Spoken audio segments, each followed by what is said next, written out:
Okay, so I'm going to be doing exercise number 14 from your textbook to give you another illustration on how to get a z-score and also how to use that z-value, z-score to get an area under the curve. So number 14 exercise in your textbook.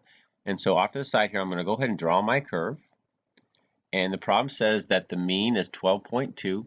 So that's basically the mu value. It's 12.2. So I'm going to put that right in the middle. So 12.2 goes right there. And then it says that the standard deviation is 2.5. So sigma is therefore 2.5. And so the first question says compute the z-value associated with 14.3. So guys, 14.3 would be somewhere above the mean. I'm going to put that right there. And again, to get the z-value, it's going to be z is equal to 14.3 minus 12.2. And then you're going to divide that by the standard deviation, which is 2.5.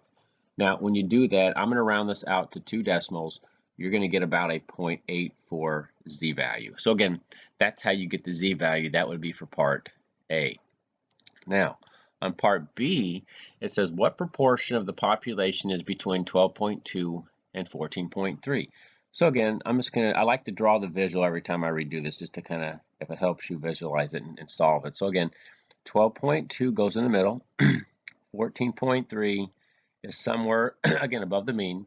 So what I do is I draw my lines up just so that I can visualize what part of the area of the curve I'm looking for. So we just said that 14.3 has a z-score of 0.84. And of course, if you are in the middle, right at the mean of the curve, your z-score is obviously going to be 0.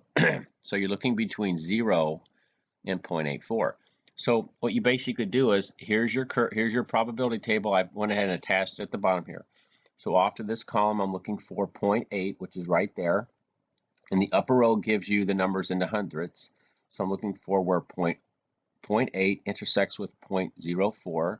And so that's going to be right about there. So it looks like the answer says 0.2995. I'm going to write that right there. And that's basically what the probability table gives you. It gives you from any particular z-value all the way down to 0. So in this case, by looking up 0.84, the table actually gives me that actual area from 0.84 to 0. So your answer would be 0.2995. All right, so that's part B. Now, part C says what proportion of the population is less than 10. All right, so okay, so again, I'm going to do the same thing, draw my curve, 12.2 goes in the middle, 10 I know is below the mean, draw this a little bit better there, so I'm basically looking for that part of the area of the curve that's below the mean. So first thing is, I got to get a z-score for 10, so you take 10 minus 12.2 and then divide that by the standard deviation, which is 2.5. So that's going to give you a negative z-value. In this case, it's a negative z-value that's a negative 0.88. Now, using the symmetry on these curve tables, basically the table, I'm going to draw this up here just to kind of show you this. So if I'm at 0 and I've got a 0.88 z-value to the right of 0 or a negative 0.88 z-value to the left of 0, if I draw my line in the middle for both of these, if I split this thing, it doesn't matter which side of the curve I'm looking on, 0 to 0.88 or 0 to negative 0.8 is really the same area.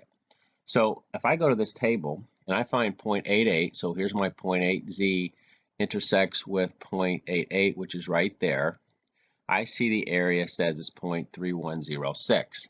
So if that area is 0.3106, then that area must also be 0.3106. Now, the answer to this problem is we're wanting to go below the value. We don't want 0 to negative 0.88. We're actually wanting to get the area that's below that. So because each side of the curve is said to be 50-50, what you basically do is you take 50% and you subtract out the 0.3106, but just write down at the bottom. And the difference is going to give you 0.1894, and that's your answer. So basically, once you found between 0 and 0.88, which is the same as 0 to negative 0.88, which is 0.3106, you basically take 50% and you're going to subtract this number. That's going to fill in the rest of the curve. That's going to give you that little tail, the lower part of the tail into the curve, which in this case happens to be 0.1894. And of course, I'm going to draw this way down here. I went ahead and also wrote it right down there. So again, another illustration just to kind of give you some practice on the z-value and also how to use it to find areas under the probability table in the back of your book.